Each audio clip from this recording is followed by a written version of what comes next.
Good morning, everybody. Welcome to the North Dallas Plano Career Focus Group. It's Friday, January 29th. It's hard to believe we're already 1 month, 1/12 of the year done, or will be done here in the next day or two. We're very, very glad you were with us this morning. Our agenda this morning, we'll start out with success stories. I do know of 2 different landings. We'll then have everybody put their 30-second introductions into the chat box, which I will then copy and get out to everybody this afternoon via email. We'll then hear from our committee reports, workshop job fairs, pit crew, the career tip of the week, and then we will have our main event.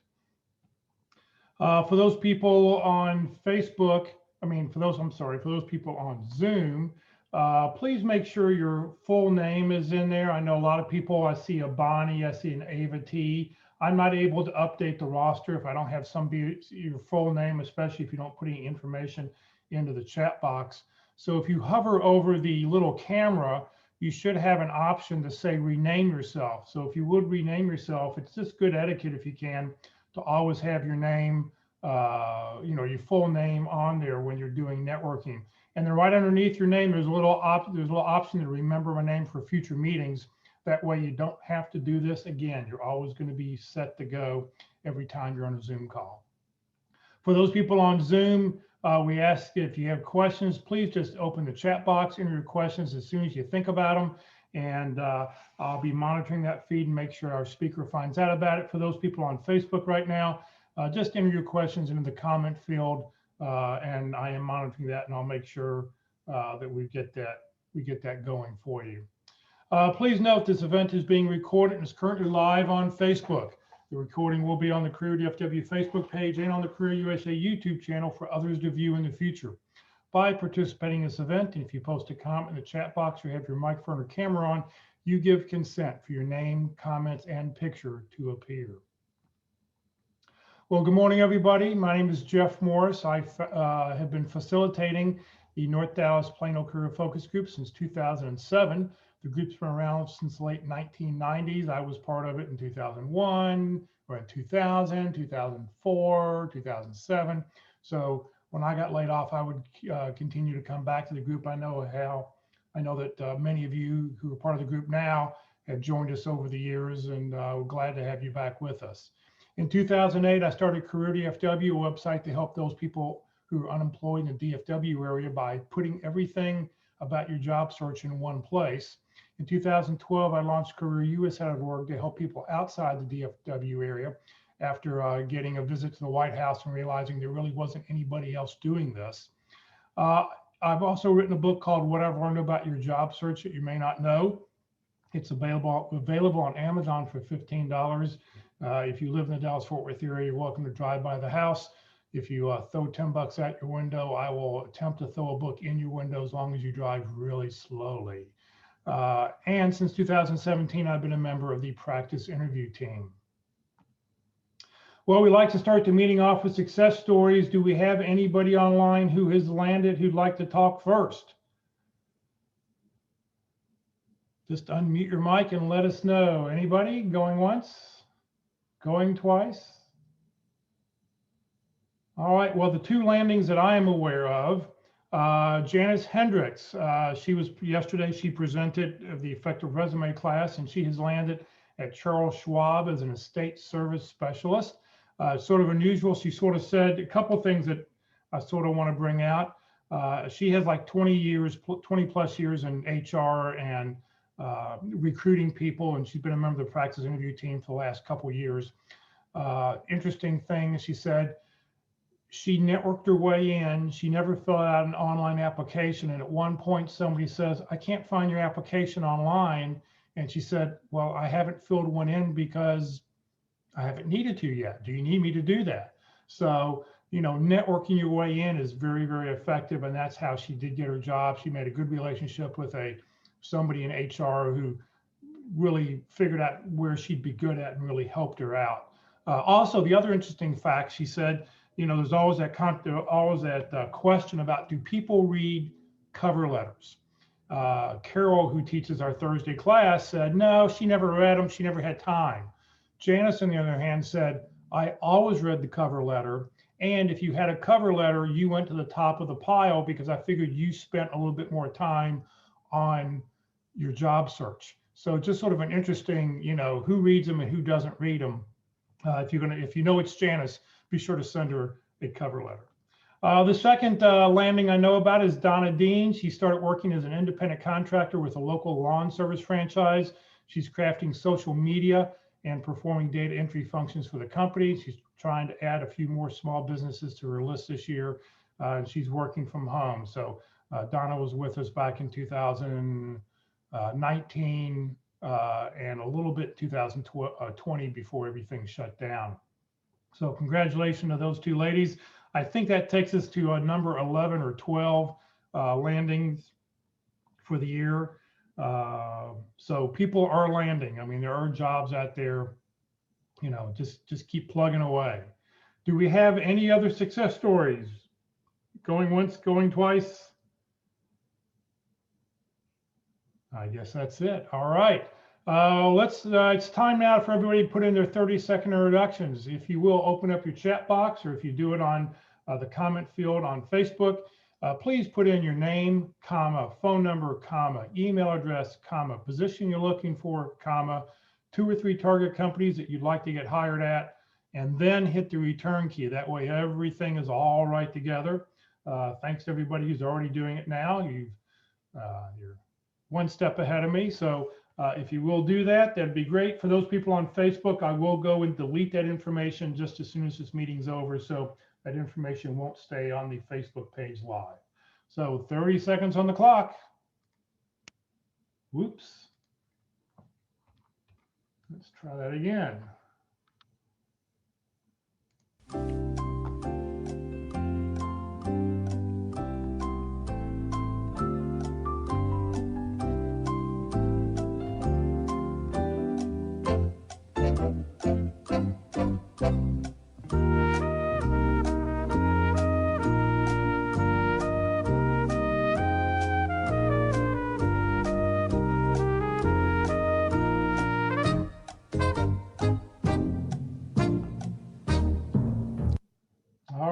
That's everybody's final answer by what you put in the chat box. You have plenty of time. You can keep on going. That would be great. And like I said, I'll get all this stuff put together in an email that'll go out this afternoon to everybody. All right, it's time to hear from Eldon. Good morning, Eldon. Job, career fairs, training, and workshops that are going on next week. Good morning, everybody. Thank you, Jeff. Happy Friday.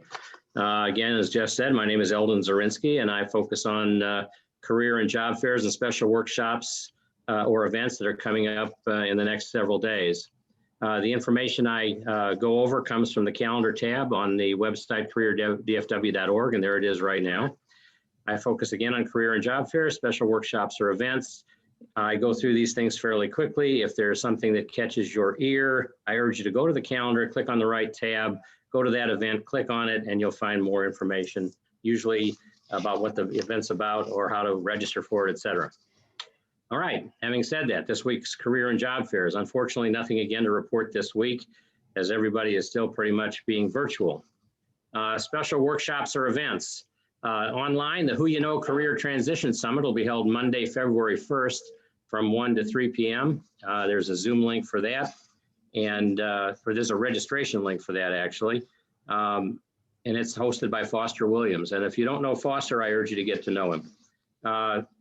LinkedIn Tuesdays online on Tuesday, February 2nd from 1 p.m. to 2:30 p.m. And this is a rotating seminar between Locke Alderson, Terry Sullivan, Ruth Lipsky, and Kurt Vondemutter. There's a Zoom link for that and also a Facebook access. Interviewing Wednesdays at 1 p.m. also online. Join Mark McDonald and Walt Glass for their interview success workshop. Just as a note, the special guest series that they have had and are going to have again is a 13-part session that will start in April. And again, that's Wednesday, February 3rd from 1 to 2:30 p.m.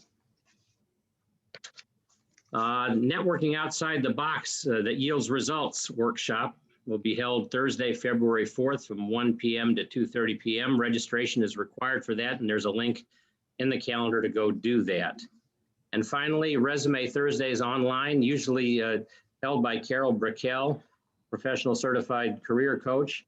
However, this week's special guest speaker is Tony Bashara from Babbage and Associates. And if you've never heard Tony, I urge everybody to try to attend that one. He is been a recruiter for many, many years, and he's got a lot of good things to tell you. So I would urge everyone to try to participate in that one if you've never heard Tony before. And that's it for this week. Eldon, thank you very, very much. All right.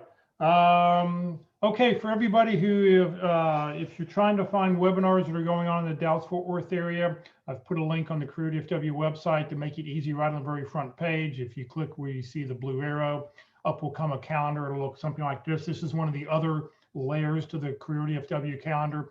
All these events are either radio, TV shows, they could, or they're webinars or online meetings that are actually happening. You see our meeting is over there on Friday, just to the right of that red line. And, you know, you'll have the Zoom links and all the information on there as long as I know about it. So if it's current and up to date, if people have told me about it, it's up to date. If you find something that's missing, please let me know so I can get it updated onto the calendar. If you know somebody who just lost their job, I guess the latest numbers from last week, 847,000 people applied for first-time unemployment benefits. If you know somebody who just lost their job, or if you know you're sort of lost, you're not really sure what you should do, on the bottom or on the banner of Career DFW and Career USA, both websites, there's a link here which says click here for help. If you do that, up will come a one-page document, an article that's got several links to some other things that you should be doing. Number one is to file for unemployment. Number two are a couple really great handouts on job search readiness checkouts and social media musts, things you really ought to be doing. So if you know somebody who just got laid off, you know, please, you know, let them know about this document because it'll really sort of get you going in the right direction. It's time to hear from the practice interview team. Good morning, Mark. Well, good morning, everybody. So yesterday I got like 6 requests for practice interviews. So I always take that as a good sign that interview activity is up, which means hiring activity will be up. But don't distress. We'll probably get all 6 done next week. And you know, if you'd like to throw your name in the pile, I'm going to tell you how to do that very quickly here. So the pit crew's been around, I don't know, before me, but I got started with it in 2013. I think it started about 2008. We are now video oriented. We use the Zoom technology. We give practice interviews. We're taking you to the next level in your interview expertise. And we'll cover the basics in your interview. We'll talk about the things you did well and the things you could improve upon and how to make a good opening and closing and how to ask questions. If you, we encourage you to ask questions during the interview. That's the best practice. You'll also, you know, get an opportunity to hear what the panelists, the interviewers think about the job description. We'll give you some, maybe even some career counseling. So it does a lot more than just a generic practice interview. It's a very personalized and customized experience. And, you know, if you want to get involved, if you're ready to practice, then you need to send me a job description and a resume. And so with those 2 pieces of information, we are able to customize your experience. I also need to know, though, your availability. It takes 2 to 3 days to set up an interview, and 5 out of the 6 requests I got yesterday did not include their availability. So I have to send them another email and say, okay, well, when are you available next week? What days, what time? So if you send that information in advance, I can set up your interview much more quickly. And, you know, it takes 2 or 3 days because we need to get, you need to be available, but plus 3 other interviewers need to be available. So I coordinate all that, and it takes 2 or 3 days. So please include your availability information. The pit crew, you want to do my link in with me next? Yep, hold on. I just added a little bit of information on the card there. Yeah. There we go. Yeah, I also encourage you to link in with me. And there's my landing page there in LinkedIn. You can search for my name. You can search for pit crew. And just send me a brief note that says we met on the North Dallas Career Focus Group. That's all I need, and I'll add you to my network. And I have a pretty good sized network, I guess. You know, it's over a couple thousand people, all in the Dallas-Fort Worth area, all with lots of different backgrounds, because most of those were added since I started getting involved in the pit crew. And so please link in with me and expand your network. And that'll help you with your target companies. Also, I want to talk about the webinar on Wednesday, and I've got a little exercise for you to do today, because last week we talked about video interviewing, and next week we're going to talk about analyzing the job description. But video interviewing is maybe a little tough for you, maybe a little awkward for you, and so here's what I suggest. Your camera's on, get your phone and set up a timer on your phone, turn off your microphone, and now I want you to just look at the camera for 2 minutes without stopping, without being distracted about what Jeff's saying or the slides changing. Just practice focusing on the camera for 2 minutes. And then afterward, you can tell me how difficult that was for you. Because 2 minutes is really a long time, but your average answer length when you give an answer to a question should be a minute to a minute and a half. So 2 minutes is a little more, but I guarantee you when you start telling a story, you're going to talk for longer than 2 minutes. So just see if you're able to focus on the camera, not anything else that's going on around you or on the screen for 2 minutes. Practice that. You can do that right now. Okay, very good.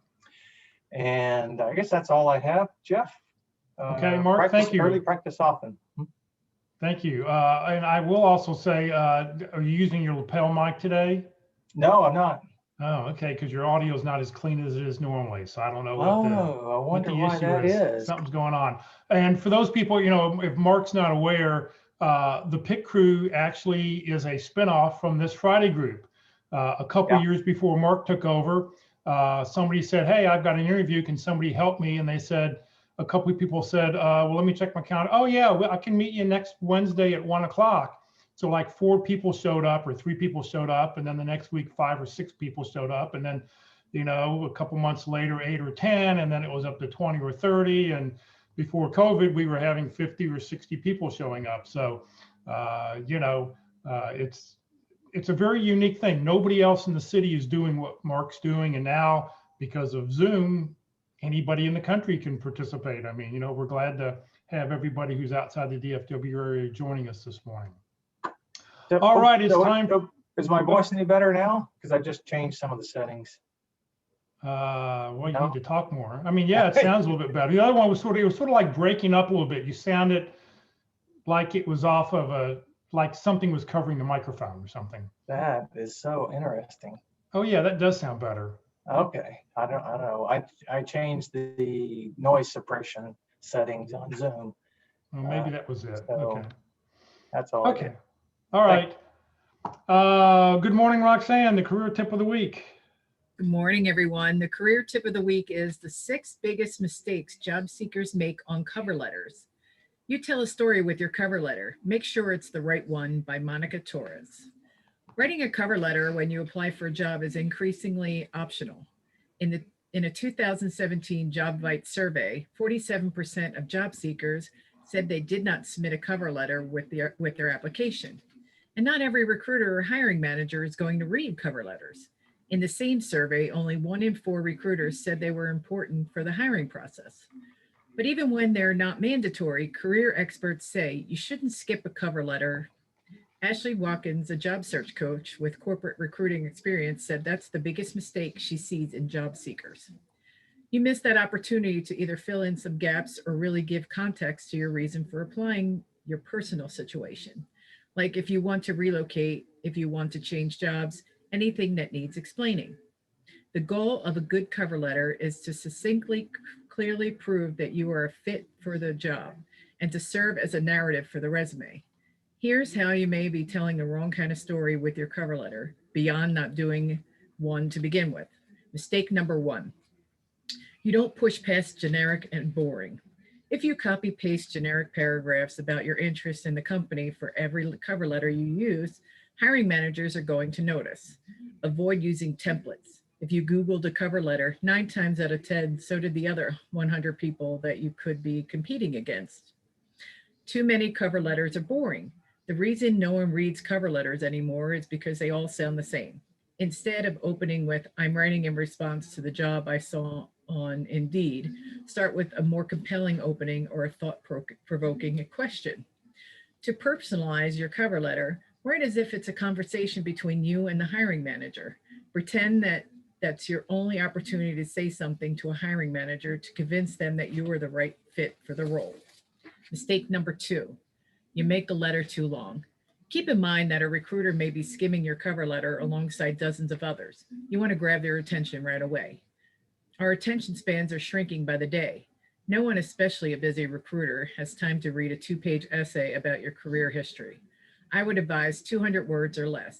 Be succinct, relevant, and memorable. Mistake number 3, you don't sell yourself. Don't make your cover letter a summary of what you've done in your career. Make it a persuasive story that shows why you are the best candidate for the job. Instead of going on and on about your credentials and years of experience like everyone else does, talk more about the impact you've made and how you can support them in overcoming their challenges. What's persuasive to a hiring manager is showing how you're the problem solver they need right now. In your letter, especially in the opening, it's important for you to show that you understand what the employer needs and how you're the answer to that problem. For example, if you're a tax accountant applying to a company that has known legal troubles, you could speak to how you have helped past employers by failing audits through solutions you've designed. Mistake number 4, you talk about your soft skills and not technical ones. Too many people talk about soft skills on their cover letter, meaning they say, I have great communication skills. I have great teamwork skills. I have great organizational skills. And as much as those are great, those are not the types of skills recruiters are looking for.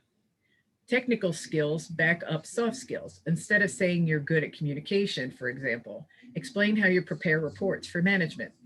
Bring up 3 to 4 technical skills you possess and making achievements you mentioned relevant to the key skills. Mistake number 5, you don't proofread for typos and grammatical errors. It can be easy to miss mistakes in your excitement as you rush to send off your job application, but typos and basic errors like addressing the cover letter to the wrong person can signal carelessness. Recommend you wait a day before you submit your job application materials so you can reread them the next day with fresh eyes. Tired eyes, excited eyes, they miss things because all you're thinking about is the end goal. You're not thinking that you made a mistake. Mistake number 6, you don't end with a call to action. Ideally, the beginning of your cover letter needs to grab a hiring manager's attention while the middle backs up the claims you made in the opening paragraph, and the last paragraph sums up all and ends with a call to action for what you want the reader to do next. Calls to action can be as simple as, I invite you to check out my LinkedIn profile, or happy to speak with you on the phone with a summary of your availability. What you say is implying that you're looking for some form of communication. That's the career tip of the week. Good luck, and everyone have a great weekend. And you can check out the career tip of the week. It's on the Career USA and the Career DFW websites. Every Saturday about 1 o'clock, it changes to the following weeks to the new message. And all the past ones are on there also. Also, you can find all the favorite tips over the years that I really enjoy. So as you heard, Janice does read cover letters. Carol doesn't read cover letters. You never know. I did put a template in the chat box, a sample T cover letter that we recommend on the effective resume class. So that's there. You can go and download if you'd like to. All right. Whoops. Coming up here in just a second. I don't know what happened. Okay. Just a second here. Fred Schlesinger will be with us to Be Your Better Brand, part number 2. Upcoming sessions we have coming up. Next week, we'll be doing open forum. You have questions about your job search. Everybody here will offer their advice, so you're welcome to join us for just a free-for-all of questions and answers. In 2 weeks, our speaker is going to talk about background checks. He runs a background check firm in Fort Worth. He's spoken with us for the last several years on a yearly basis. So he's going to tell you about background checks, and if you have any questions, as long as they're not specific to a certain case, he'll be able to maybe answer some generic background check questions. And then on Friday, the 19th of February, transitions, making sense of life changes is what our speaker is going to be. Just a little reminder, the Career DFW and North Dallas Plano Career Focus Group are 2 different organizations. Career DFW is a 501c3 nonprofit. and the North Dallas Plano Career Focus Group are a bunch of great people who used to get together on Friday mornings at 9:30 in person. Now we meet on Zoom every Friday. Hopefully, maybe by late summer or early fall, we'll be back meeting in person again, but we will continue to broadcast. We'll continue to Zoom call for those people outside the DFW area who can't join us. And the only common thread between the two is that I happen to lead both. Just because we're broadcasting this meeting on the Career DFW Facebook page, this is not the Friday group of Career DFW. That's a separate organization. All right, it's time for our main event. Fred Schlesinger was with us last week. He talked about how to be a better brand. I'm going to put the handout, I put the handout in the email yesterday. I've already put it on once, but I'll go ahead and load the handout in one more time as Fred's introducing himself again. So Fred, thank you for being with us. Well, good morning, everybody. And it's so great to see a lot of familiar names and some faces from last week's Be a Better Brand Part 1. The response we got from many of you from last week really fast forwarded this Part 2, and Jeff reached out to me and said, while things are fresh on everyone's mind, would you be able to speak to Part 2 and really kind of reinforce what we worked on? My style as a speaker is highly interactive, and in this virtual world, we could create interactivity through your chat box. So I think everybody did a really good job last week in being responsive. I had left everybody with a challenge or an assignment to be able to spend the week and creating reflective thought and taking time to go through the self-inventory quadrant that we talked about in detail, and also having someone close to you, whether it's a loved one, a spouse, family member, also fill out that quadrant about you independently, and then sit down and meet with you. This is something that I did many, many years ago when I was going through a transition back in the early 2000s, evolving out of the high end of the men's clothing business that I had been in for 27 years. And when that industry was decimated through uncontrollable dynamics, I took a major step back and took a reflective look on my talents and skills and what was transferable or what is transferable into the new life that I created as a financial advisor in 2004. So I want to kick that off, or this session off, by talking about, because some of you were not on the call, how I am in the process, literally, of transitioning into my third chapter, taking a retired contract from Principal Financial Group, and being able to really pursue one of my deep-rooted passions, which is tennis. So I'm in the process of teaching tennis and creating some other tennis business opportunities because I truly love that. It's been a very important part of my life for about 50 years. And I'm at a point in my life that I have the luxury of being able to give back. So my way of giving back is teaching and coaching people that want to improve. So back in 2004, and most recently, when I entered into my new chapters of life, I took what I thought were common transferable skills and talents. And we're going to be talking about skills and talents. Most people don't talk about them. And when we get into kind of interviewing techniques, and I want to pick back up on Mark's wonderful comments about practicing your interview techniques, I kind of use the term batting practice. You can't practice enough. And pre-COVID, when I was doing these workshops for Jeff and other job seeker groups, I would insist that you look around the room and find a role play buddy. So you could do that right now, and you could do that today. in these days and find a virtual role play buddy and practice being interviewed, practice interviewing on both sides of the screen, if you will, and getting comfortable. And I think that was one of Mark's points is the more you do it, like anything, the more you practice, the better off you are. And I think it's really important that you practice being interviewed and interviewing 3-5 times a week. So when you actually do get on the screen in front of a potential employer, you're comfortable. You don't have screen fright. Ooh, there's a new phrase versus stage fright. You don't have screen fright, and you know how you present yourself on the screen. And we'll talk about that in a little while, talking about virtual first impressions. So some of the first impression elements of what used to be in person pre-COVID do translate, but then we're going to talk about some new elements that we need to be working on to be a better candidate. So I used my common transferable skills and talents to move on to my second chapter of life, which was as a financial advisor. And then I'm using them now to become a successful tennis coach, tennis teacher.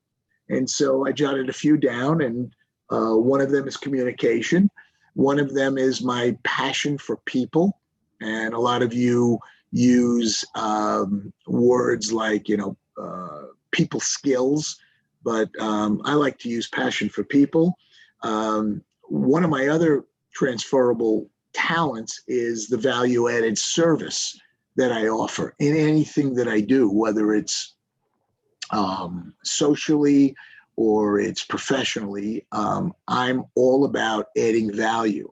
I'm all about a will-do attitude, not a can-do attitude. Everybody can do something, but how many of you will do something?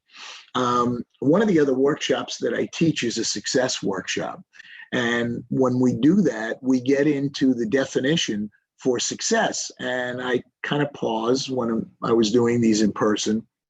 And I say to the attendees, what is your definition for success? What is it that makes someone successful or more successful than other people? And I'll fast forward that and bottom line the reason why or the definition. And you may want to write this down. Successful people are willing to do the things that unsuccessful people simply aren't willing to do. So when you think about your career and you think about your successes, in many cases, you're willing to take that extra step in sales, make that extra call or two, following up, things like that. The concept of a handwritten thank you note and just constantly looking to add value to your client, your company, and yourself. And then for me, one of my skills, talents, however you want to see them, is my personality. I have a lot of energy, and that comes across to people, whether it's in person or virtual. And as I said earlier, my passions and anything that I find important to me, I'm passionate about, and I want to be the best at it that I can.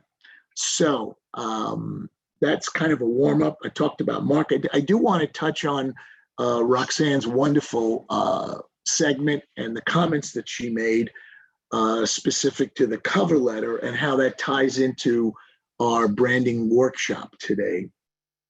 She mentioned, prove that you are a good fit to the company. Well, okay, how do we do that?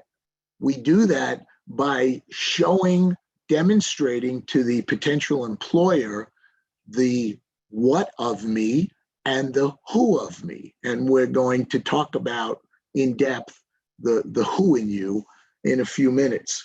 The opportunity, a cover letter is, and I'm just reinforcing what Roxanne said because it's so important.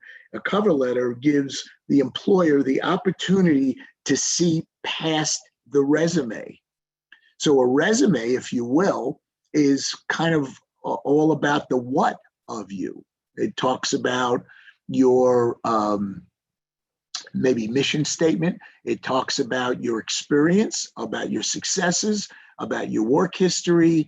There might be some point about references are available, or you might list some references, and your educational background. And frankly, most resumes tend to be relatively generic, bordering on boring, because they're all really formatted in a certain way to be effective, to be able to create interest. But I believe that the cover letter, in addition to the resume, gives the potential employer a better picture of you if you do what Roxanne is suggesting and you approach that cover letter by being more insightful to the employers. So it gives them a look into who you are. So having said all of that, I want to talk about what we're going to talk about today. And hopefully some of you that were on last week's call took the time, made the investment in yourself to be prepared to share with the group today some of the things that you've come to realize through the assignments that I put out there. This is a very interactive workshop, ladies and gentlemen. Yes, partly here, I am here to entertain you, but I'm here to enlighten you and educate you. And the more you interact, the more you put in, the more you're going to get out. People are going to learn from your feedback, and you're going to learn from everybody else's feedback. So I urge that chat box to go on red hot and start firing away, even if you have comments or feelings along the way as we progress through the hour. Today's search landscape, there's another phrase that probably not too many people use. Today's search landscape has dramatically changed due to the year-long pandemic. As a job seeker, you must adapt and evolve to the new virtual interview process. And as Mark touched on, the interview techniques that you need to now develop are different and unique to this new landscape environment. So in our part one, we explored what is a brand, going over this review for those of you that weren't able to join us in part one. And so we defined what a brand was. We talked about some iconic brands, and we got some good feedback from you. Then we talked about value, because to create a brand, you must deliver a unique benefit, a unique value. And we actually went through the exercise of taking those 4 iconic brands that are in your workbook, and we came up with one word that defined each of those iconic brands, whether it was Apple or the New York Yankees or BMW. And we all kind of walked away in agreement saying, yep, that one word, I'll use an example like the New York Yankees of winning, that really defines what their brand is. Or Apple, we talked about innovation. And Nike, we talked about vision. That's what created the brand, and that's what continues to, because a brand has an obligation, just like you have an obligation to your employer, to constantly be updating and refreshing your brand, your personal brand. And wait for it, what's important is that you're constantly, consistently relevant to your company and to your clients that you serve, and to your associates that you work along with. So being relevant, staying relevant, which means being contemporary, being adaptive and open-minded in doing whatever you have to do. Step back for a minute and think about all of the skills you acquired over the last 10 years just by using the internet, just by using your computer. 10 years ago, 12 years ago, 15 years ago, computer skills were a novelty, were new to all of us. When the internet first became really popular, we had this big, massive monster that we didn't know how to use, to control, to benefit from. And obviously over the years, we've all kind of hit our stride. Well, now after the internet, this pandemic has been thrown in our face. So once again, we have to consistently or constantly be open to adapting and in some cases compromising to be able to benefit. And I know this sounds kind of strange, benefit from the pandemic. There's a lot of horrible aspects of the pandemic. Obviously, all of them are medically related, but it's amazing that a lot of good has come out of the pandemic because people have been forced to look at things very differently. And in many cases, they've taken those lemons and they've made lemonade. We also talked about discovering the who in you. And I'm going to reach out to the group and find out if anybody took the time to create that 3 to 6 word definition as to who you are. And what we're doing here is we're building towards our finale, which is going to be our business card branding. And that's why we're building all of this. So you'll be able to create a new, compelling business card. And obviously, in this lockdown world that we're in with the pandemic, business cards are much less important than, in the past. But we will be coming out of this pandemic and probably looking at May, June, and starting to meet with people again in person. And in this electronic world that we live in, it's amazing how the business card remains important. And so I'm here to help you build a new business card, something that's compelling and more importantly, memorable for somebody to reach back out to you, to want to meet with you.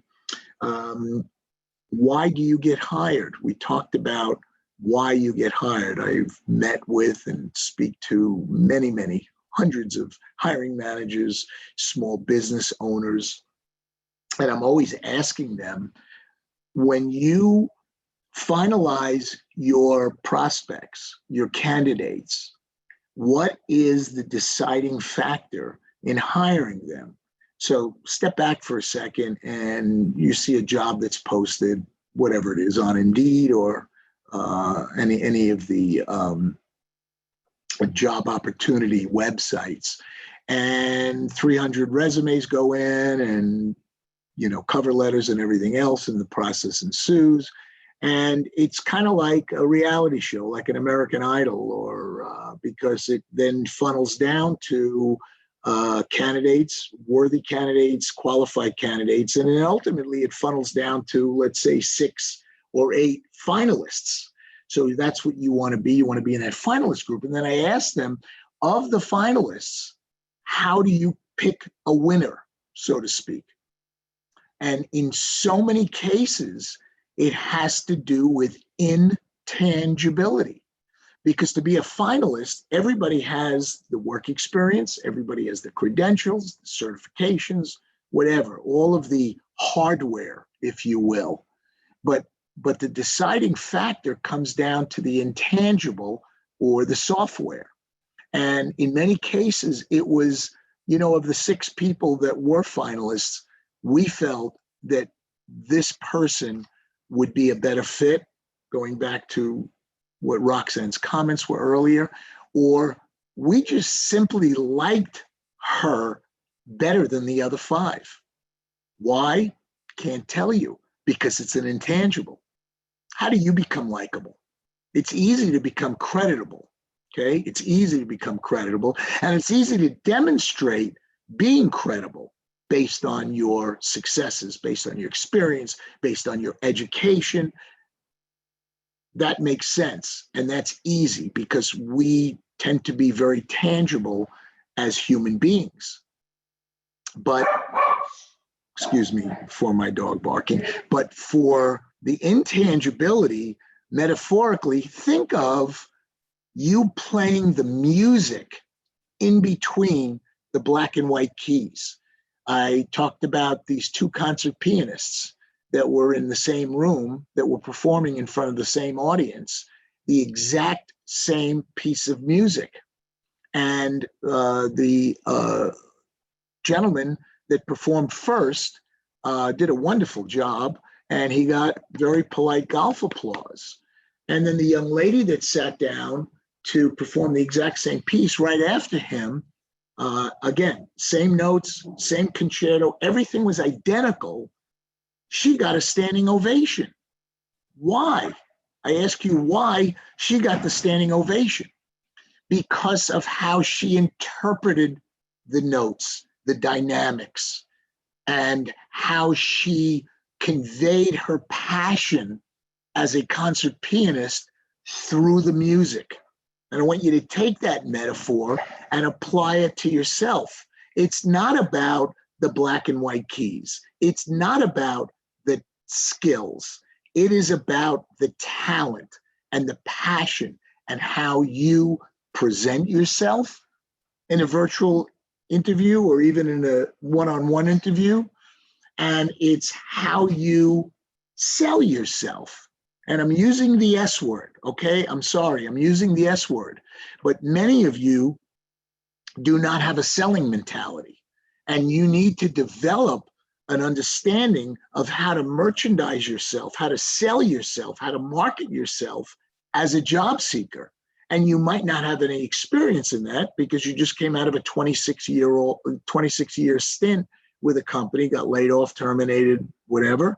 And now you're faced with having to reinvent yourself, having to rebrand yourself, having to resell yourself. This is difficult. This is awkward to those of you that don't have a sales mentality. Those of you that do, then you could easily take you as a product and be able to repackage yourself and you sell yourself into your next career, if you will. So let's pick back up on it. If you did take the time to complete the assignment, I'd like to hear from you in the chat box. Or if you didn't, or if you weren't on our call, let's talk about what the assignment was. Excuse me, I'm just going to page, where are we, Jeff? We're page, okay. So we're at page 1, yes. And on page 1, I asked you to describe 3 to 6 words of who you are. And we did this in our first assignment, our first class. And what we got from it, there you go. Thank you so much, Jeff. What we got from it, if you remember, those of you that were on the call, is we got a lot of what you are. I'm a very experienced engineer. Yeah, that's not what we're looking for. We're looking for what's behind the engineer. So I'm going to give it a few seconds. And those of you that want to play, feel free to. Jeff, are we still giving out valuable prizes at the end of our workshop like we did last week?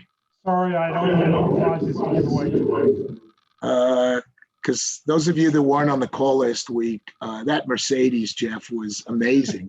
I forget who won it, but boy, the Corinthian leather and the electronic, it was just amazing. But that was last week, sorry. Okay, so my chat box is empty. Ladies and gentlemen, cost you nothing to play, cost you nothing to try. And again, this is going to go towards your interviewing techniques. Okay, oh, there we go. So Jeff Huggins, with 2 H's, is a builder, a learner, a teacher.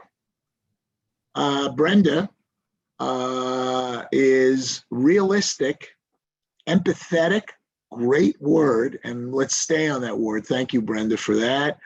A giver, a connector. I love that word. You know, I was just recently on a thread on LinkedIn talking about the difference between networking and connecting. And I believe today, in today's world, the word networking has become just kind of a overused word. It's kind of like the elevator speech, which I think is becoming antiquated. And I even posted a comment on LinkedIn this week. Some of you might have seen it with a picture of an elevator. And I said, when was the last time you were in an elevator? Okay, trying to be funny. And when were you able to use your elevator speech? And we're going to try to replace that elevator speech today with a value added statement. So let's get back to our chat box. I'm going to scroll back because I really liked what was being said. So I like when we're talking about using words like empathy. John talks about being loyal. Okay, so the problem with some of these words is the litmus test is, can you just demonstrate these words in an interview? Difficult to demonstrate loyalty. But John, I would like to take that word, because I don't think you were on last week's call, persistent, and change that into perseverant. And while I'm maybe a little semantical, there's a cavernous difference between one that is perseverant versus one that's persistent. Roshani talks about being a problem solver, and Roxanne talked about that in her segment. And frankly, that's a home run, because at the end of the day, you're being hired, and we talked about this last week, to be a problem solver, to solve accounting problems, to solve logistics problems, to solve sales problems, to solve marketing problems, and on and on and on. So I think you're spot on with that. Steve Cordit, being an extrovert, okay? As we talked about last week in our inventory quadrant, being an extrovert can be a positive, can be embraced, but it also depends on what you do for a living. A company doesn't want an extroverted CPA. A company doesn't probably want an extroverted IT engineer, but they do want an extroverted sales manager, marketeer. So I just lost. How are you? Is that me, Jeff?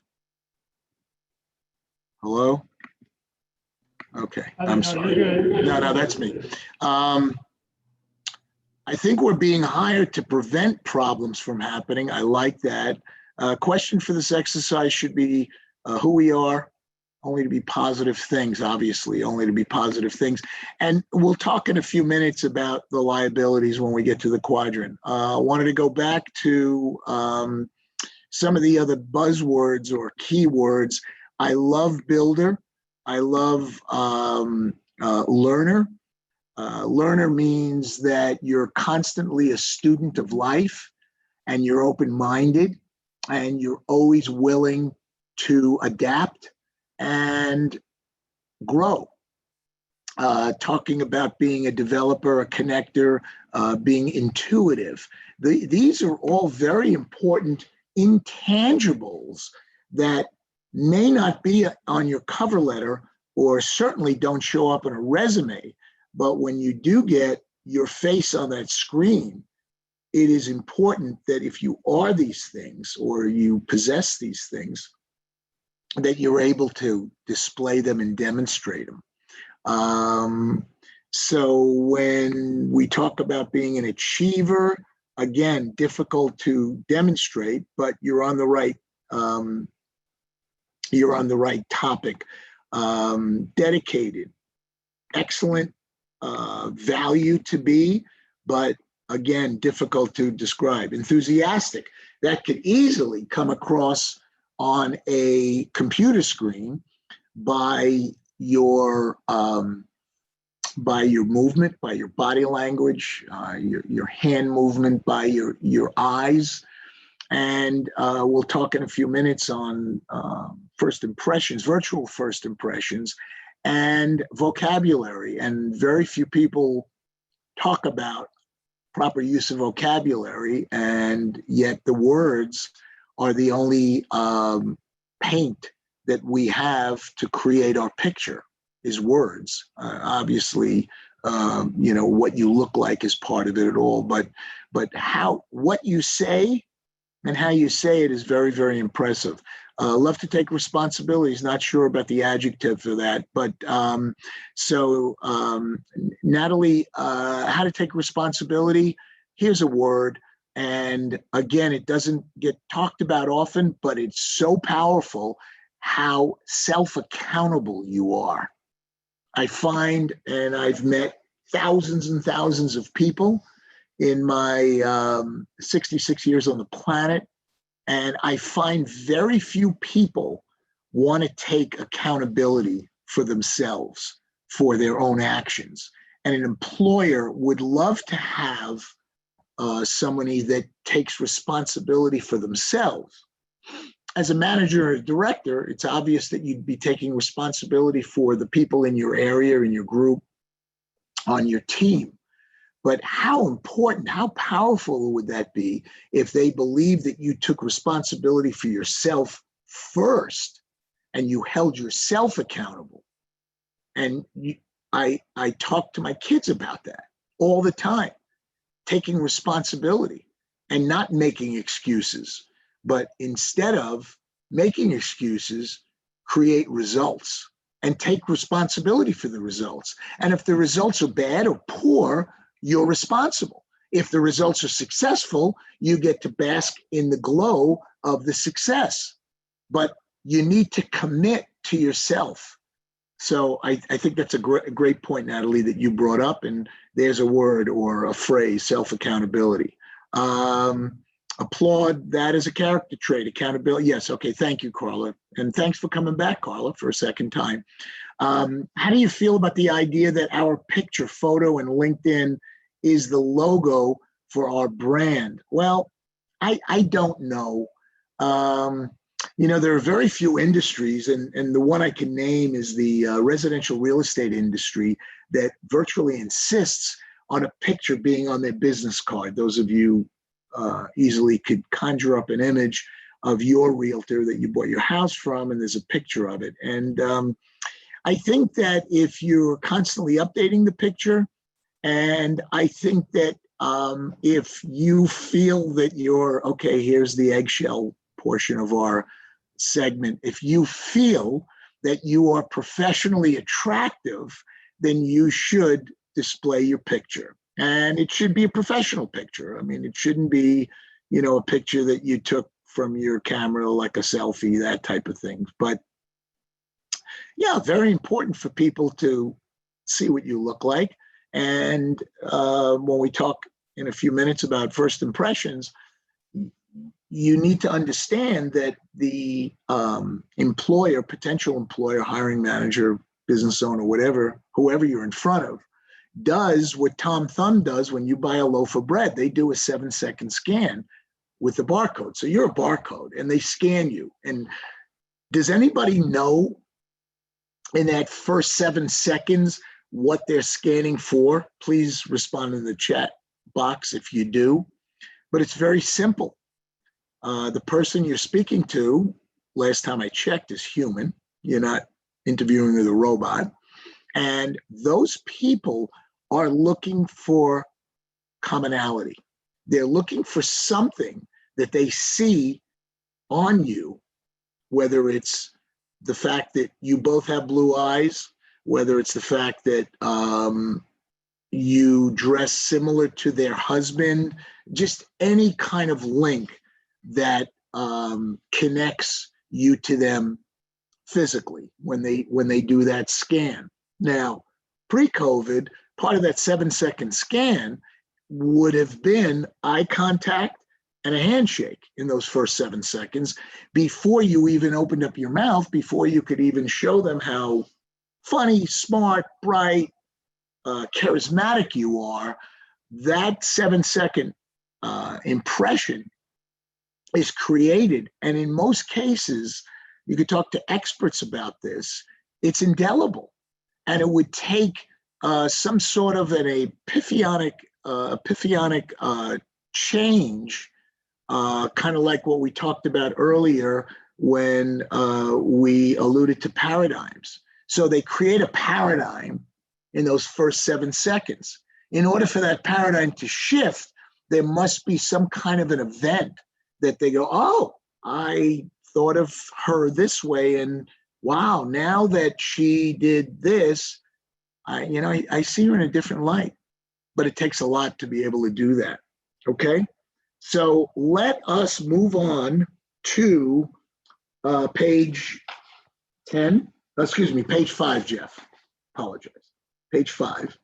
And let's do a deep dive into what I consider to be the heart and soul of branding, which is to truly be able to take an inventory of yourself and understand, by taking an inventory, what you are able to or what you can sell. Because remember, interviewing is basically selling. And you're selling yourself, your experience, your abilities, your skills, your talents to a potential employer. So those of you that did take some time, invested some time in yourself to come up to fill in the quadrant, please put them on your chat room. Those of you that are joining us for the first time, take a look at it. And if you want to play, it doesn't cost you anything. And the more participants we have, the more we're going to learn. So while you're coming up with the 4 categories, last week we talked about how an asset, or what seems to be an asset, could be in effect a liability, and vice versa. How what you perceive as a liability in you could in effect be an asset. And so I used a simple asset like sense of humor, I believe is what Jeff typed in, sense of humor. And while that could be an asset in certain areas of industry, a sense of humor could be a liability if you're in an area of the company that really doesn't that really frowns upon somebody with a sense of humor. And we talked about being in accounting or that type of thing. So if you are in sales and marketing, and I'm just giving you some simple areas for you to be able to be aware of. If you're in sales and marketing, obviously a sense of humor would be an asset versus a liability. So that's just one example. Somebody asked, how does an asset differ from a talent and a skill? Great question. So you could have assets that are talents, and you could have assets that are skills. And what's important is that you take those assets and you define them between talents and skills. Very few people talk about the difference between talents and skills. So I want to touch on that.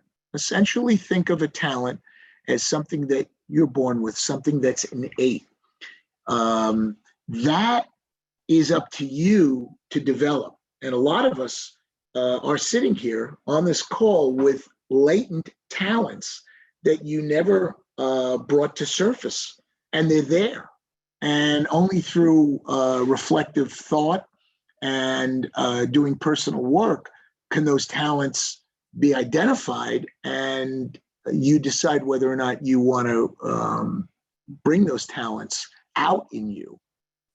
So skills are basically learned behaviors. And you've heard the phrase, well, a monkey can do that. Well, yeah, monkeys have a lot of skills. They have some talents, but they're not human talents. But they have human capacity for skills. And so I think there's an R in there, an I in there, Jeff, somewhere in behavior, there's an I. I think it's right after the V. No?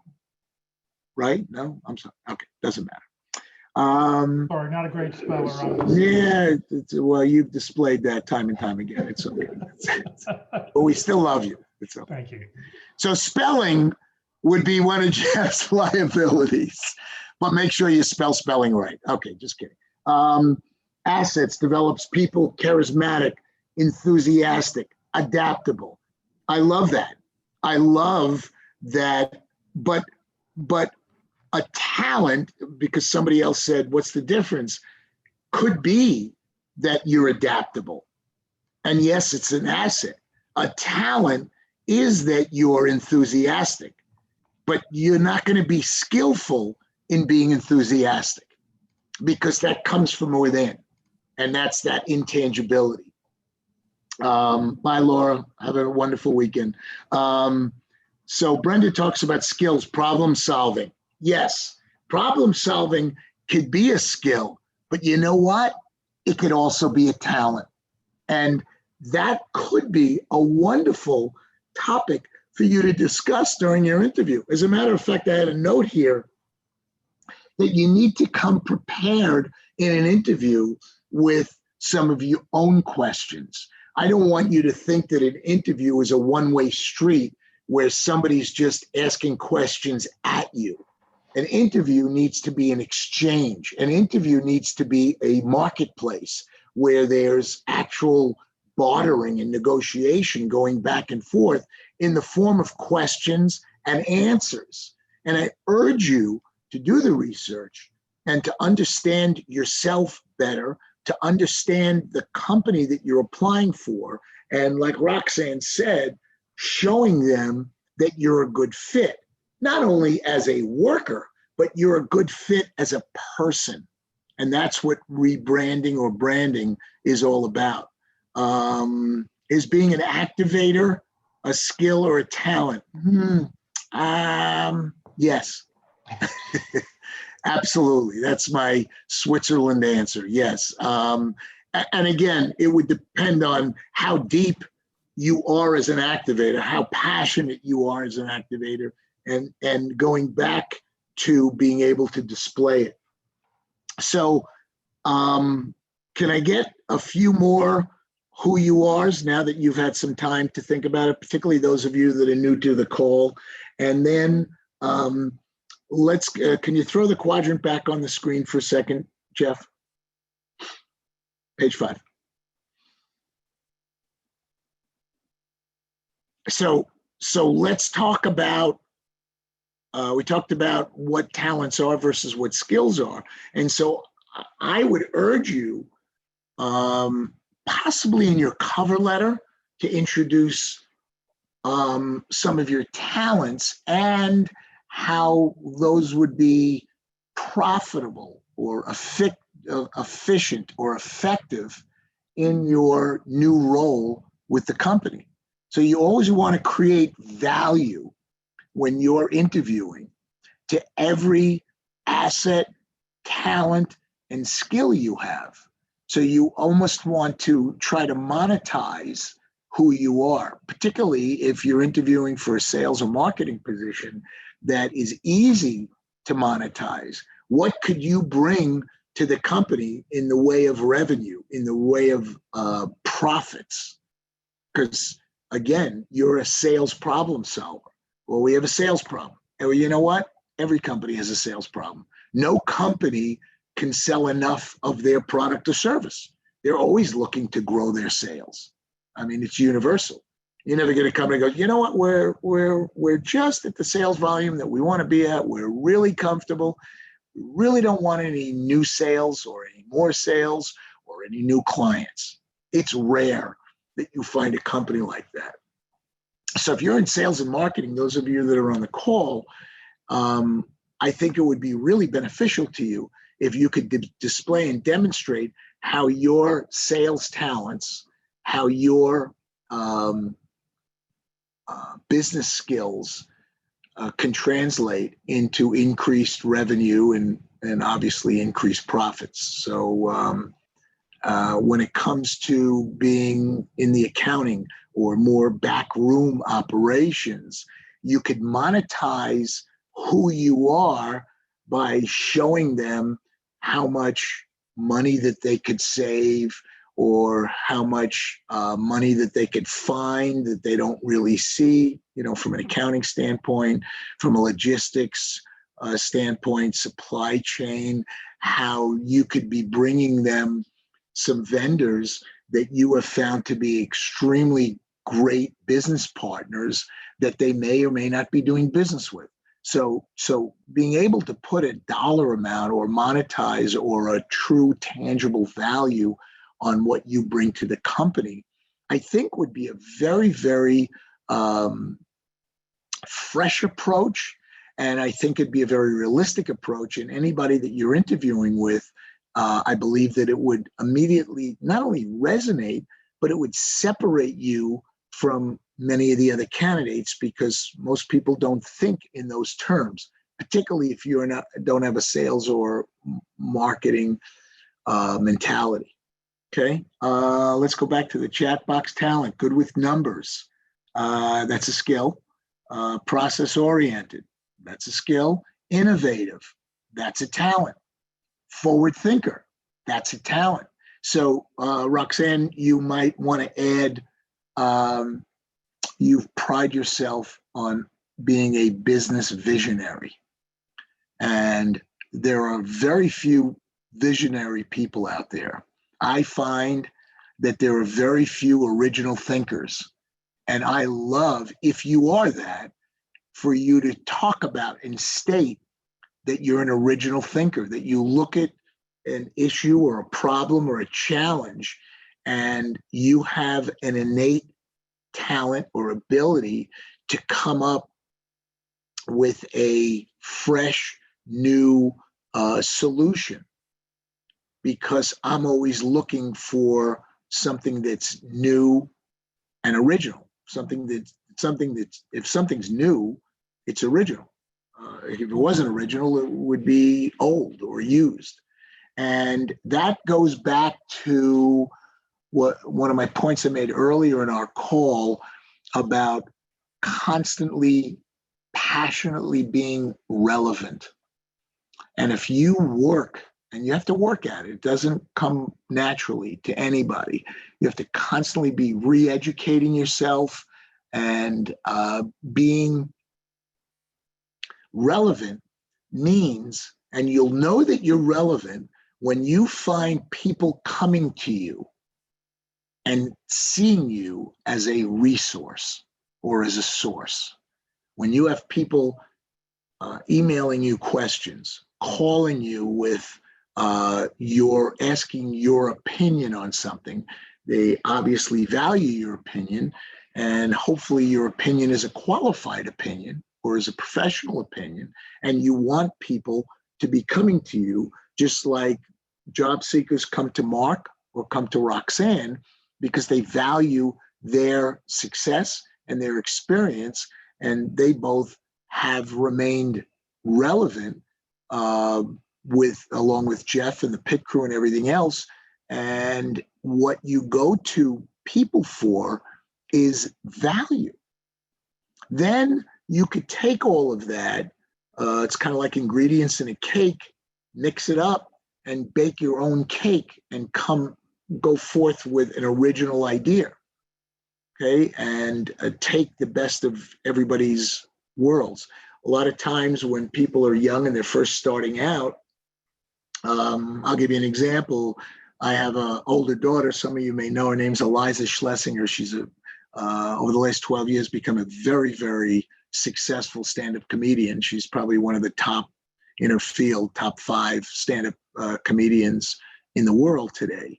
And when she first started out, like many comedians, what they do is they have influencers. They have comedians, older comedians that they've learned from, that they like their style. So they take a little piece of this comedian, a little piece of that comedian, a little bit, and create their own persona, their own image, if you will, and they make it their own. And so nobody could say, oh, she's just like so-and-so. No, you don't want to be like that. You want to be unique. You want to create a competitive advantage. And I always use that phrase. And that's what you want to be. You want to be of value. And we go back to page 2. Can you just throw up page 2, Jeff. And this is for the people that weren't on the call last week, and even those of you that were, it's a good way to kind of galvanize this. So what you're always wanting to do on the bottom of page 2 is create a value. What is a value? It's a regard that something is held to deserve importance, worth, or usefulness. Synonyms are creating an advantage through your value, a benefit, a gain, a profit, a merit. So when people come to you, they're coming to you for value. When they ask you your thoughts, your opinions, how does this, they come to you and they say to Mark, how did I do? How did I do in my interview, in my batting practice? And what do I need to do to be better at this? And that really is the better question. Okay, you see who I am, where I am, okay, and what do I need to do? So I asked a 2-part question on page 1, who you are and who you need to be. So it's important to create a foundation and to know and believe who you are.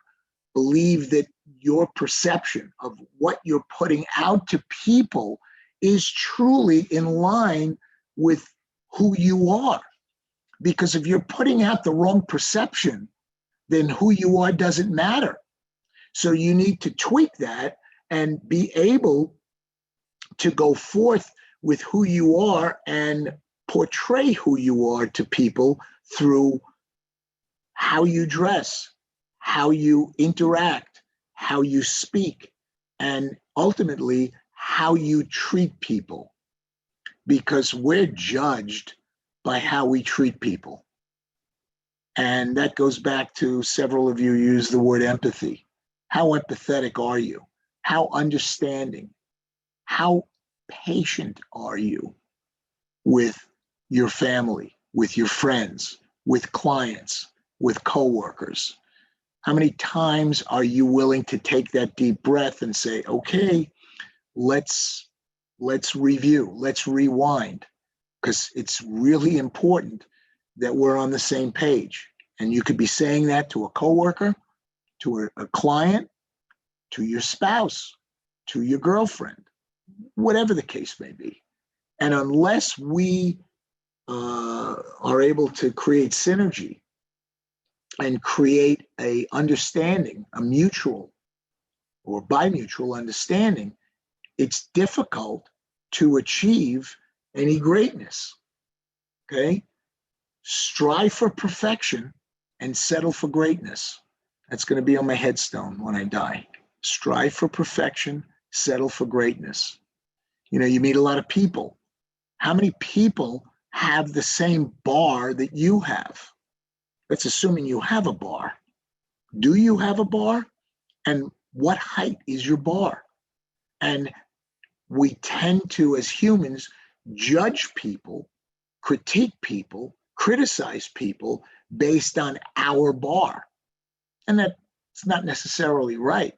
But what's funny is when you meet somebody or you find a person, whether it's in business or romantically, whatever, that share the same level bar that you have, that seems to be an instant connection.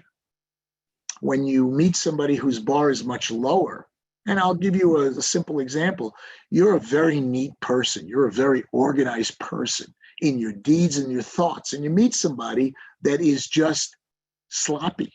They don't really care about order or neatness or whatever. And that holds true in the way they dress, in the way their home looks, in the way their car looks, and on and on and on. And you go, you know what? It's just, I'm just not comfortable.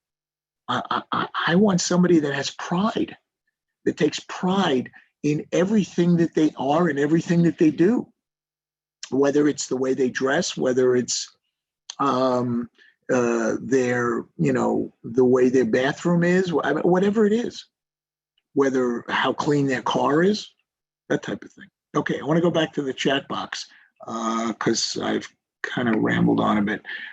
Great answer. People often don't want to feel threatened by someone else taking over a situation.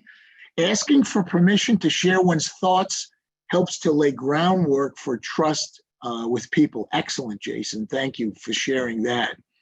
Let me go back because I missed quite a few things. Carla,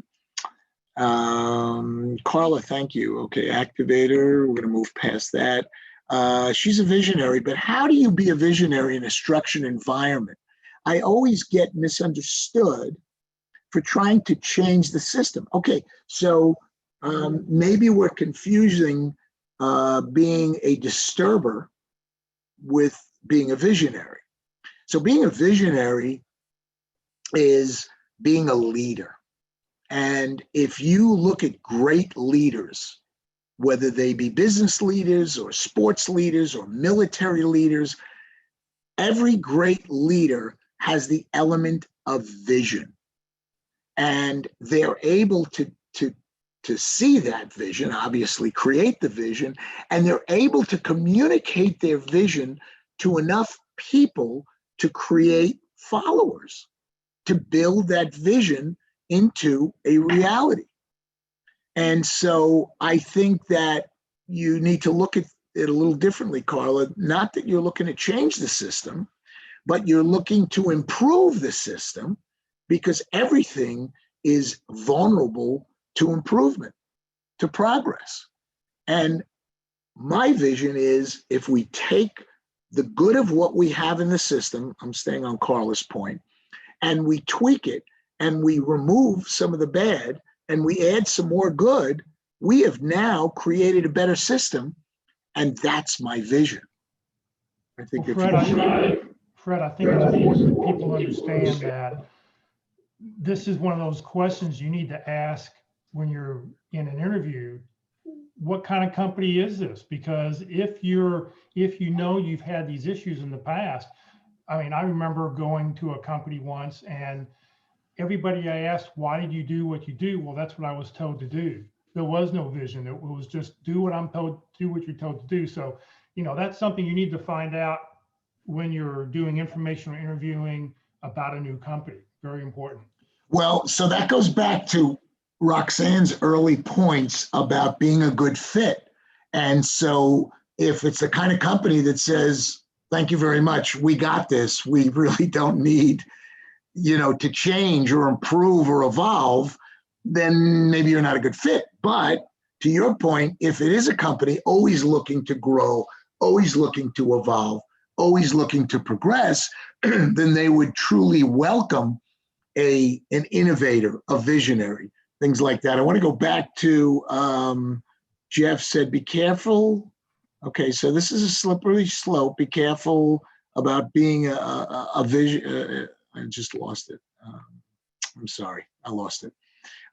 Yes, being a visionary can be interpreted or defined or labeled as being that disruptor. But when you look in business and you see companies that are disruptors, for example, a company like Amazon, they're a disruptor, but they're huge and they're going to continue to grow because they had the vision and they saw the issues and the problems in commerce, and they corrected them and they made them better.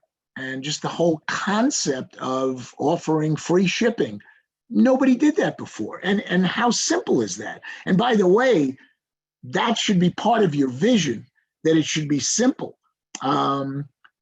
Sometimes asking for permission to share a new idea could be helpful. Also, breaking it down into small incremental changes.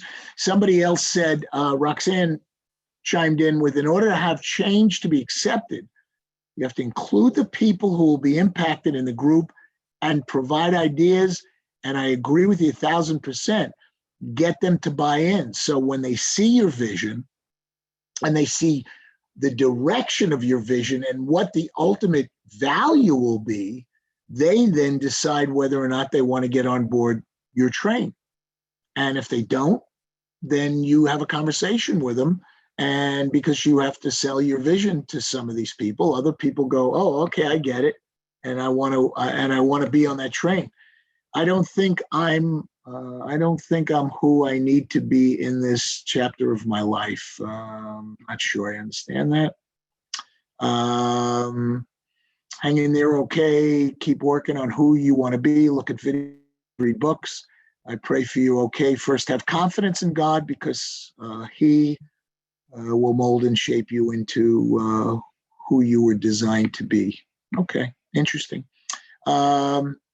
People often don't want to feel threatened by someone else taking over a situation, so the asking for permission is a big deal. Yes, you must be sensitive and diplomatic. So I have a few minutes left to share with you. I just want to get to the bottom of, oh boy, here we go again. I just lost it.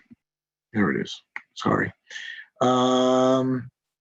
Phrases as others say I am, or I've been recognized for being, then listen to the attributes you want to highlight among the others. Could be references with your job application. Practice early, practice often. From Mark, love that. Have a personal conversation first. The proposal may seem to be a little informal. Yes, but it also depends on who your audience is. Maybe you want to invest in activities, passions outside of your work to create connections outside of your work. Yes, you know what? That's a great point. I have found in the few months that I've become a tennis professional, a teaching pro, that I've, through conversation before or after my lesson, people open up to me and boom, all of a sudden they want me to be their financial advisor. What a concept of connecting tennis and financial services. But you know what? I'm the go-between, and I'm the person that it works for. So I've taken my passions, which is helping people, and I've put them together. Thank you both for your advice. Let's keep going. Okay, I got 15 to 20 minutes left. Let's continue. Does anybody else want to add anything about their self-inventory quadrant? Did anybody actually offer that quadrant to a loved one to give them feedback that might be different? I'll pause for a few seconds for your response, and then we're going to move on to page 6.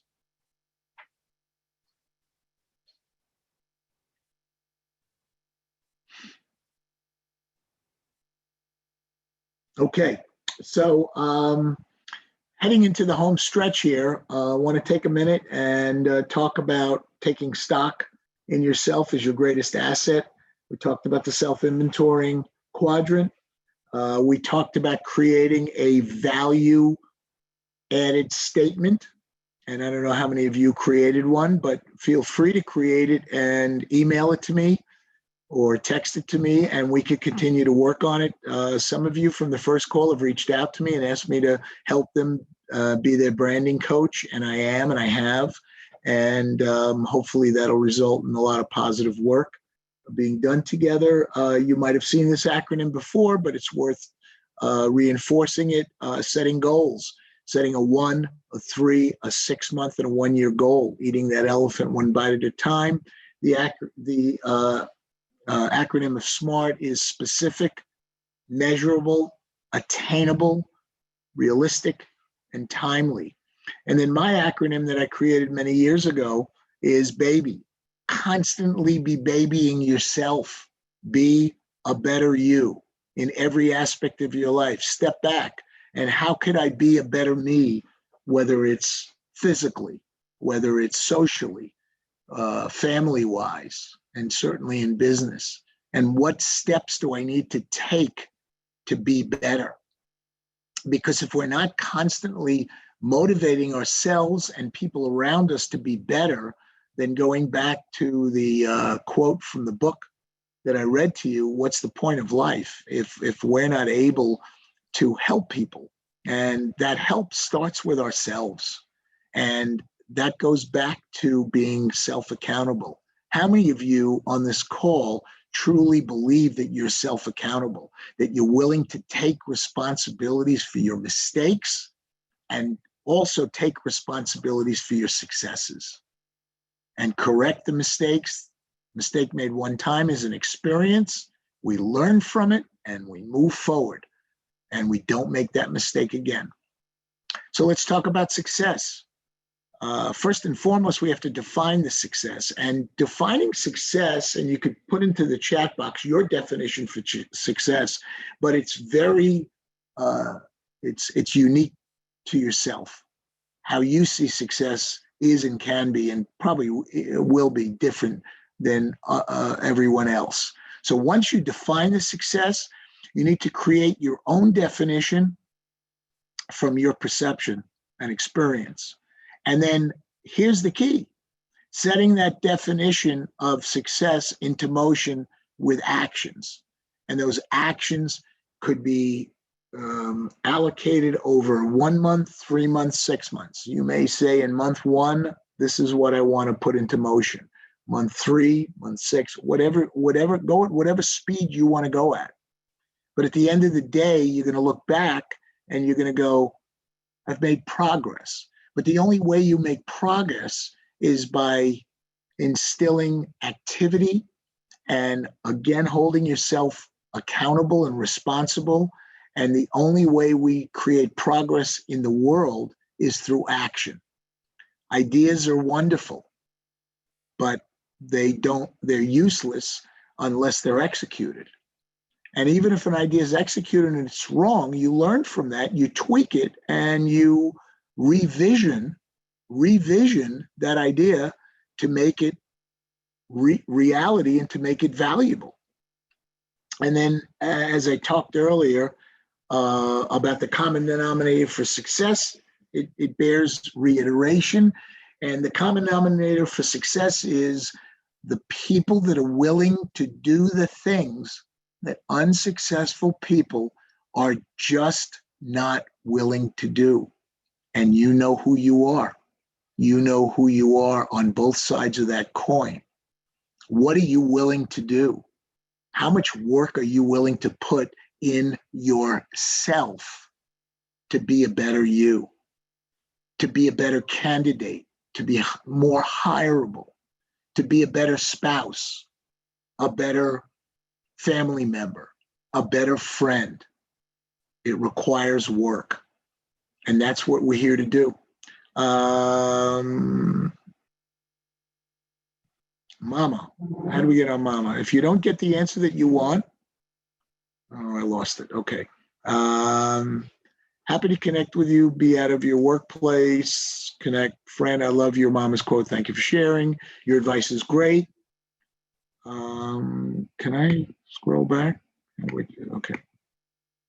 Practice early. Okay. Yeah, mama's quote was, if you don't get the answer you want, you've either asked the wrong person or you've asked the wrong question. Excellent. I love it. All right, so let's move on to page 8, and then we're going to go back to page 10. So page 8 first, Jeff, please. Steve said, I've heard it said, rather than making self-declarations of your talents and skills, it's better to phrase it as others say. I've been recognized, I've been told, then list the attributes you want to highlight among the others. Could be references. Absolutely. Yes, it's always better for somebody else to brag about you than to brag about yourself. You'll come off as being self-centered and conceited. But when you get letters of reference and people galvanizing who you are, there's a lot more value, particularly if those people are valued, particularly if those people are known to the reader and they have credibility. So let's quickly go through page 8, and then we're going to wrap up with business card branding and try to bring all this together. So feel free to fill this in on your own, or if you want, I'll give you the answers. But it is so important to be successful, to be intentional about your success, to be intentional about your life, to be intentional about your work, to be intentional about your marriage. And to be intentional means to put forth a daily effort in making it good, making good great, making great better. And if you think in those terms, you'll always be growing, you'll always be progressing. Wake up and ready to, anybody want to play?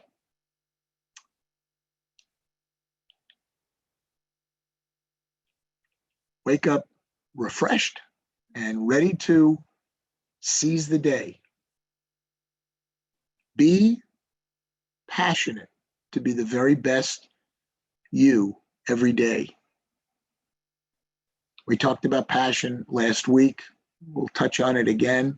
Everybody thinks they're passionate, but you really need to hold your feet to the fire and say, are you a passionate person? And if you are, what are you passionate about? And that's how I entered into my chapter 3 of my life, my third chapter, my new chapter. And I took a step back because I had the time during COVID to reflect on it. And I said, I love tennis. Tennis has given me so much in my life, and I want to give back. And so that's how I decided to move forward as a tennis professional, because it's a great way to display my passion, to help people on the court and off the court. Always approach a problem as an inside-out solution. It's a phrase you might want to adopt when you're interviewing and people are hiring you, as a problem solver. We look at problems as inside-out solutions. When we analyze the problem, in many cases, we could find the solution. Embrace success as a full-time opportunity. Those of you pre-COVID that approached your job seeking or your new opportunity, and on Monday you'd go to a networking meeting, and then Thursday you'd answer a couple of ads, and then Friday you did some reading. You know what? Your new opportunity that you're interviewing for is a full-time opportunity. Well, approach it as a full-time opportunity and invest yourself a full work week, because finding your next chapter is a full-time job, and you should see it that way. But again, that goes back to holding yourself accountable, because there's nobody saying to you, Roxanne, you only put an hour into your job search today. There's nobody doing that. But there should be somebody doing that, and that person is you. And unless you hold yourself at that high level of accomplishment, of accountability, it's not going to happen. And then you find yourself 2 years later still looking for the job. Well, all you got to do is look in the mirror. And in most cases, you'll find your answers. Become known as I mentioned it earlier, a resource or a source to all you meet. That's should be part of your responsibility, that you want people to ask you whether it's your advice, ask you your thoughts, ask you your opinions, whatever the case may be. That's one of the reasons how one of the ways you continue to be relevant. Make problem solving your main focus, and that has to do with getting the job. And if I was conducting an interview today, that's what I would center a lot of my responses to. When questions were asked to me by a potential employer, I would use that concentrically, and always bringing it back to being able to solve a problem through my vision, through my talents, through my successes. Ask a lot of good questions and listen for the answers. A lot of us, particularly in sales, are terrible listeners. But one of the keys to great and effective sales is to be a great listener.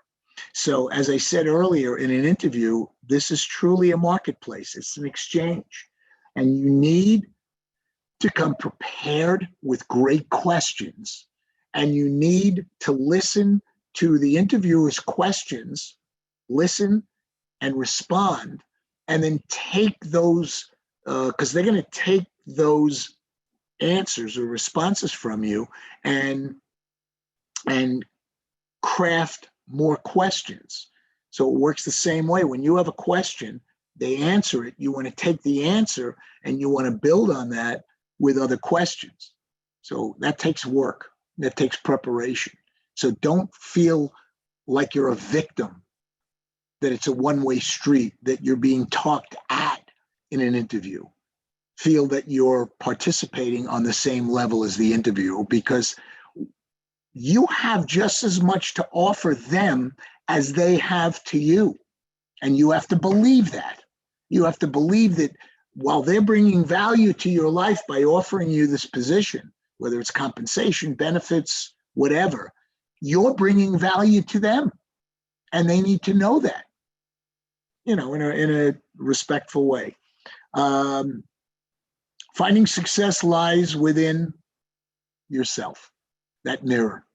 Be looking in the mirror all the time. Talk to yourself and be ugly, honest, and blatant with yourself. And that's difficult for many of us to do. Rely little on other people for your success. Okay? Don't use excuses. The sun got in my eye, the dog ate my homework. Forget about it. Move on. Take responsibility. Get up earlier in the morning since the dog ate your homework, and do your homework and have it ready. Be passionate about everything that you do, because, ladies and gentlemen, you'll find your passion to be infectious. And passionate people tend to want to surround themselves with other passionate people, because it ignites this wonderful level of energy. And I'm hoping that the time we've spent together, this hour that we've spent, that I've ignited your energy through my passion, through my love to help people. I truly do. Step out of your comfort zone on a daily basis. We don't like to do that. We like to be in our little cocoon of our life. But every time you step out of that comfort zone, you're going to grow. And I'll close with leaving you with how a pearl is formed. Those of you may know, those of you that don't know, a pearl is formed through friction and time, and constantly be asking questions. Don't be afraid to be frictitious. There's a word for you. Now, Jeff, I'm not going to ask you to spell it because you can't even spell behavior, but when I say being frictitious, it might not be a word, but you now know what it means. So always be challenging, but most importantly, always be challenging yourself to grow, to be a better you. And with that, I am Fred Schlesinger. And unfortunately, we've run out of time to do our business card branding because I'm out of time. And maybe Jeff will have me back as a third segment and we could focus only into that. But those of you that are interested, reach out to me. You know how to get a hold of me. You have my cell phone number. You have my email, schlesinger@icloud.com. And I want to thank you for your time this time. And until next time, God bless you all and have a great weekend. Fred, thank you very, very much. Thank you, sir. Great information. All right, let me share a couple other things coming up here. Next Friday, we'll have open forum. You have questions about your job search, we'll have the answers. So come join us next week. It's sort of a free-for-all. Please come with some questions. Be prepared. Otherwise, Roxanne will have to talk for an hour. Just as a reminder, all the Yahoo groups are gone. They're gone. If you've got them in your email address book, I suggest you go and delete those.